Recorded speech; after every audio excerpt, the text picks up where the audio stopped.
Oh.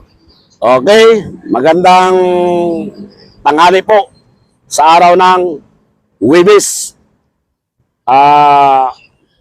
July 9, 2026. Sa araw ng Huwebes, magandang tanghali dito sa Calao sa vlog ni Commander Calanchaw and Jomari Justo. May dumating tayong mga gamit galing sa Quezon Province. Ngayon, gusto lang namin ipapaliwanag para bukas alam ng tao nga may gamit nga dumadating. Kaya ibablog na natin sa araw na to para mapalabas ito bukas ng maaga. Okay, unang umpisa natin ang kawayan nga libon. Ito yung vlog natin, kawayan na libon. Walang butas to ha. Nakuha ito sa kabundukan ng Quezon Province. Ang tinawag na kawayan libon, isa sa siyang bagay nga walang butas. Nagpuprotek sa sarili natin na hindi tayo mapasukan. Andin gawin natin materialis sa depensa sa kulam, barang, bala at aksidente. Libon, hindi makapinitit ang mga masama dahil mayroon kang tinatawag nga libon. Ginagawa din siyang cross. Ito na yun. Itong cross na yan, libon yan puro. Walang butas talaga yan. Kaya nga, pinapakita namin sa inyo nga walang butas, kabilaan, taas, baba.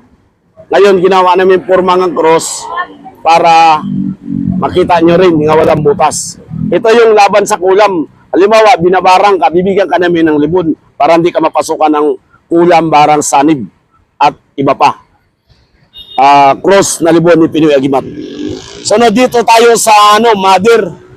Yung tinatawag na mother, sinukuan. Ang tinatawag na mother sinukuan, puno ng sinukuan. Hindi siya bagin, yung maliit. Yung bagin naman, ito yung bagin. Nga maliit lang. Ito sanga lang siya. Pero ito puno. Kaya tinatawag siya nga mother. Ito naman niya sinukuan, galing talaga ito sa bundok ng Quezon Province. Ito ang tinawag nila Maria Makiling sinukuan. Bagin ng mother ng Quezon Dolores. O ito na yun. Siya yung nagbigay buhay, depensa sa tao. Nga ang taong kausap magsasabi ng totoo. Sumusuko, ginagamit sa labanan sa kaso. Pag meron kang ganito, panalo ka na. Sinukuan bagi na ng Quezon Province. Ito matibay talaga itong nagamit. Pwede rin gawin natin cross, pero nilalagari lang namin para yung iba makaabil din ng sinukuan. Ang nilalagari, ilagay sa apat na iskina sa bahay para depensa sa kulam, barang, sanib. Ito ang tinawag na sinukuan bagin ni Marakiling from Quezon Province. Muna siya. Ngayon, dito na tayo sa Sumbalik. Pulupot sa taas, pababa. Pulupot sa taas, pababa. Galing sa taas, pababa rin. O ito yung tawag na pulupot. Pulupot, agus, kapit. Dalawang purpose ito at tatlo. Kapit ka, tagus pa, at sumbalik. Pag mayroon ka nito, matibay ito nga gamit. Pangunra ito sa kulam, barang, sanib. Nababalik yung sama ng tao, napunta sa kanya pag mayroon ka. Ngayon, ginagawa ka ng yung mali, nga wala ka namang ginawang mali, napunta sa kanya ang mali. Siya yung ma-discommune yun. Kasi mayroon kang tinawag na sumbalik, tagusan, kapit. Pwede rin siya sa sa apply trabaho, negosyo, kapit, sumbalik. Ito yung tinawag na tagusan, kapit, sumbalik. Kompleto yan. May tagus, may sumbalik, may kapit. Tinatawag na bagin. Bagin ba ito? Bagin?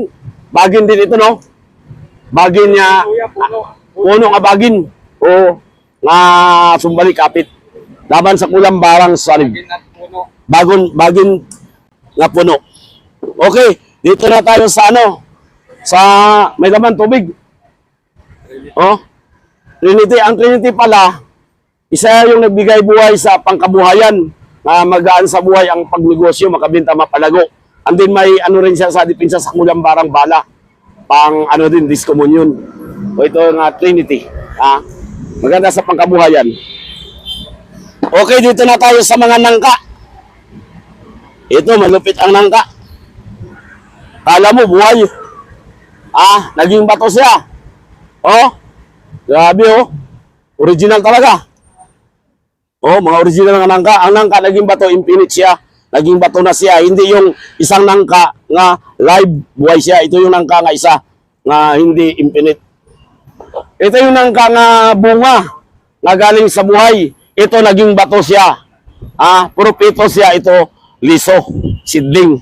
Ito bunga na naging matigas na bagay.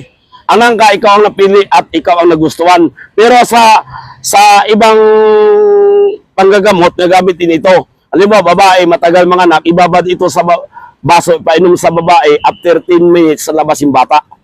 Una, panubuigon, sunod diretso na siya, 10 minutes lang ibabad ito. Natural power to siya nagamit. Ito yung nangka din, natural power din niya, pitos. Sa apply, trabaho, negosyo, panganganak. Dalawang klase ang pitos natin, bunga, and then infinite, naging bato. Ito yung sa apply, trabaho, negosyo. And then dito na tayo sa tagusan. May mga tagusan tayong bago, to accomplishment. And then yung tinatawag nga sa dugtong buhay, sa bato yun. Bihira itong dugtong buhay Isa lang yan.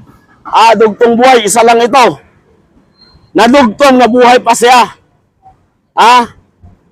Bihira ito, dugtong buhay. Pag meron ka, nagdugtong ka, nabuhay ka pa. Ito yung kahoy nga dugtong buhay. Yan Puro bihira ito. Hindi ito palagi makuha sa grupo. Dugtong buhay. Dinugtong siya, nabuhay pa siya. Itong dugtong buhay nga kahoy baging Japon.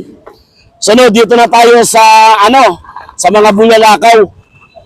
Ang bulalakaw natin is magnetics.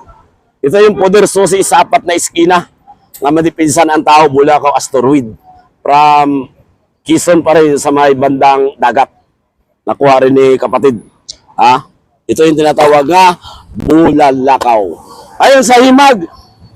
Ito yung himag natin. Totally yung himag natin, pumatok na talaga ito. Sariwa ito nga himag, sariwa. Sariwa. Ngayon, ibabad sa tubig, mainit, inumin para matanggal ang sakit sa katawan. Pwede rin sa olive oil, inumin para matanggal ang toxic at pamamanas sa katawan na tatarang pati cancer na pagaling ng himag. Biyakin siya, tanggalin ang balat, ibabad sa langis, sa tubig, inumin, nawawala ang masamang pakiramdam sa katawan, nakatulog ka ng maayos. Himag ni Pinoy Agimat galing sa Quezon Province. Okay, marami pa tayong mga gamit sa mga old nating gamit. Nandito na lahat nakikita nyo na bukas, welcome na lang bukas nga bumalik kayo sa akin. May mga sale pa tayo dito, marami. And then, yung tagusan, wala pang nakabili. Ngayon, yung mga nangka, wala pang napilian. Kayo ang mamimili bukas. Welcome na lang bukas sa araw ng Bernes. Maraming salamat sa vlog ni Pinoy Agimat, Jomari Hosto, Vloggers, and Commander Kalanchaw. Maraming salamat. Maraming salamat.